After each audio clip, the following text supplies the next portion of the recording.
fight or surrender was being answered.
After only 8 hours fighting, the hard crust of German resistance was shattered.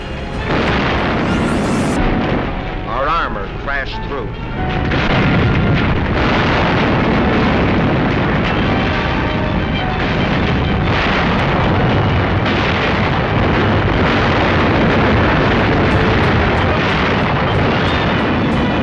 The Americans blitzed their way into Bizerte. The British smashed right through the center to capture Tunis. Then a British armored column crashed across the neck of Cape Bon to Hammamet. Another British column raced around the tip of the cape to prevent any evacuation. The whole Axis mass was split into 4 segments. The end came quickly. By tens, by hundreds, by thousands, they came. On foot, in trucks, and behind their bands.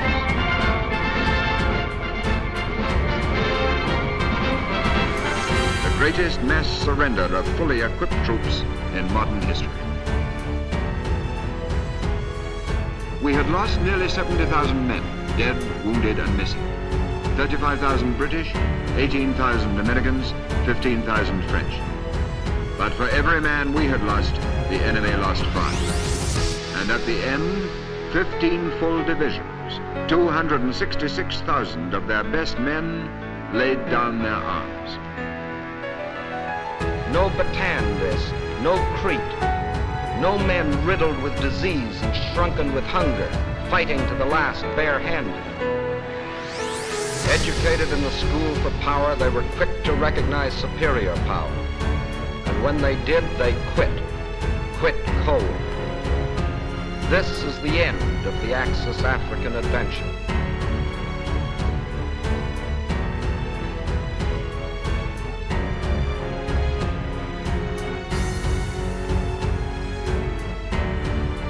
After all the racket, seems funny, don't it, Joe? So quiet. Yeah. What's frightening you, Joe?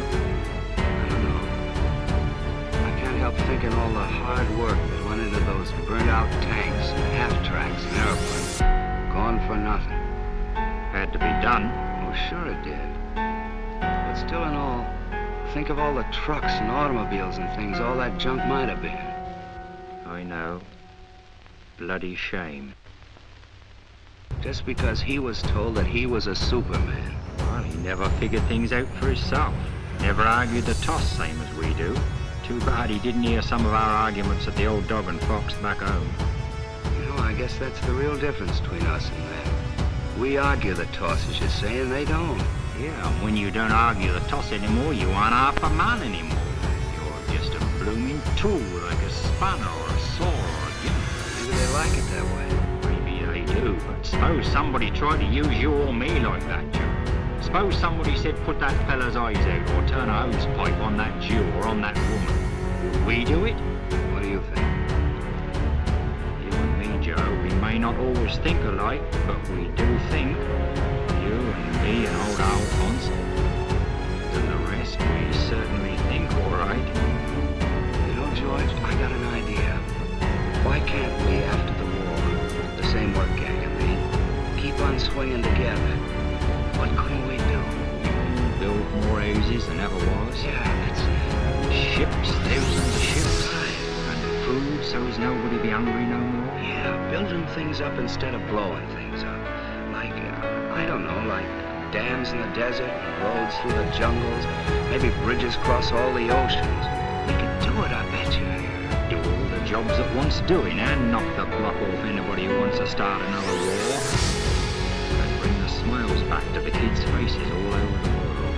Boy, what a job. But just now, Joe, it's the same rough road. The same road you and me have just come. The same bloody hard road. For quite a while yet. Boy, oh boy, what a job. Bringing back the smiles to kids' faces.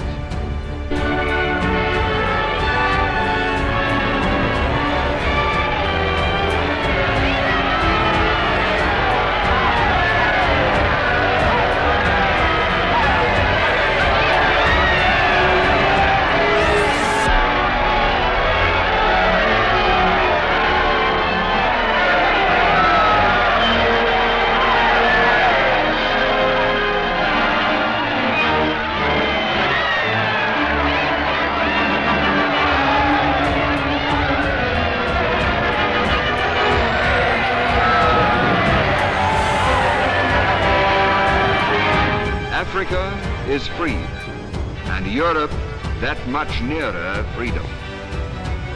The liberating hosts are on the wing.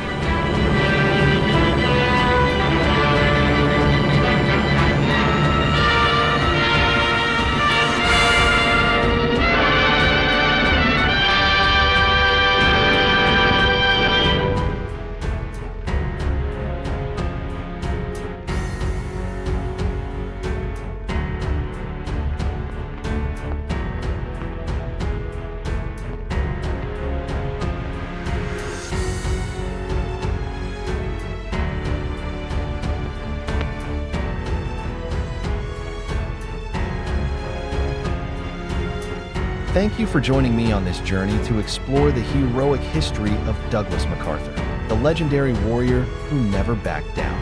If you love stories using moving, inspiring characters like this, don't forget to like, subscribe, and turn on the notification bell so you don't miss the next videos.